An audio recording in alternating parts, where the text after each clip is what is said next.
একটা কথা বলো তো, তোমাদের শিরদাঁড়াগুলো কি আর আছে, না ভেঙে ফেলেছো? আর নেই শরীরের মধ্যে? আজকে একটা প্রশ্ন করি, একটা প্রশ্নপত্র ফাঁস হলে আসলে কি হারিয়ে যায়? একটা কাগজ? না, হারিয়ে যায় এমন লক্ষ লক্ষ রাত, যেখানে একজন ছাত্র ঘুমের সঙ্গে প্রতি রাতে যুদ্ধ করছে। হারিয়ে যায় এমন হাজার হাজার পরিবার, যারা নিজেদের প্রয়োজন কমিয়ে ছেলে বা মেয়ের কোচিংয়ের টাকা জমা করেছে। হারিয়ে যায় সে বাবার বিশ্বাস, যিনি বলেছিলেন আর একটু কষ্ট কর, একদিন সব ঠিক হয়ে যাবে। একটা পরীক্ষা শুধু পরীক্ষা নয়, অনেকের কাছে সেটাই দারিদ্রতা থেকে বেরিয়ে আসার শেষ সুযোগ হয়ে যায়। আর তাই যখন প্রশ্ন ওঠে পরীক্ষার স্বচ্ছতা নিয়ে, প্রশ্নপত্র ফাঁস নিয়ে, অথবা শিক্ষা ব্যবস্থার বিশ্বাসযোগ্যতা নিয়ে, তখন সেটা কোনো রাজ্য বা একজন ছাত্র বা কোনো একটা পরীক্ষার বিষয় বা কোনো একটা দলের বিষয় বা সরকারের বিষয় তো নয়। এটা গোটা দেশের বিষয়।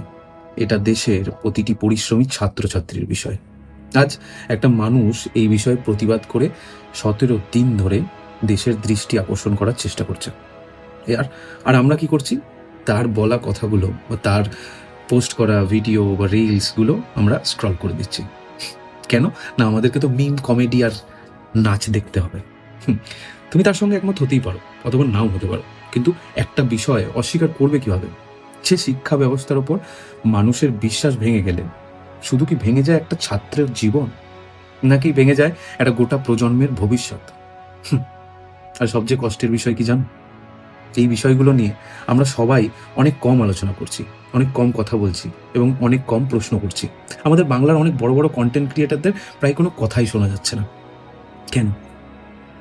ট্রেন্ডিং বিষয় নিয়ে ভিডিও হচ্ছে, বিনোদন নিয়ে ভিডিও হচ্ছে, কাপল কন্টেন্ট নিয়ে ভিডিও হচ্ছে, বিতর্ক ছোট ছোট নিয়ে ভিডিও হয়, কিন্তু যেখানে লক্ষ লক্ষ 22 লক্ষ ছাত্রছাত্রীর ভবিষ্যৎ নিয়ে এবং তার মধ্যে 20 থেকে 25 জনের মরে যাওয়া নিয়ে কতজন কথা বলছে? আমি কাউকে আক্রমণ করছি না, আমি শুধু মনে করিয়ে দিতে চাই যে একটা মানুষ 17 দিন ধরে কিছু না খেয়ে অনশনে বসে আছে, শুধুমাত্র সেই 22 লক্ষ ছাত্রছাত্রীর জন্য। আর একটা কথা মনে রেখো, যে সমাজে অন্যায় দেখেও মানুষ চুপ থাকে, সেই সমাজে অন্যায়টাই নিয়ম হয়ে যায়। তাই অন্যায়ের বিরুদ্ধে কথা বলার দায়িত্ব শুধুমাত্র একটি মানুষের নয়, একটি মানুষের হতে পারে না, সেই দায়িত্ব সমস্ত মানুষের, তোমার, আমার, আমাদের সবার। তাই এটা নিয়ে কথা বলো, এটা নিয়ে প্রশ্ন তোলো, সময় হয়ে গেছে, যদি তোমার সিদ্ধারা বেঁচে থাকে।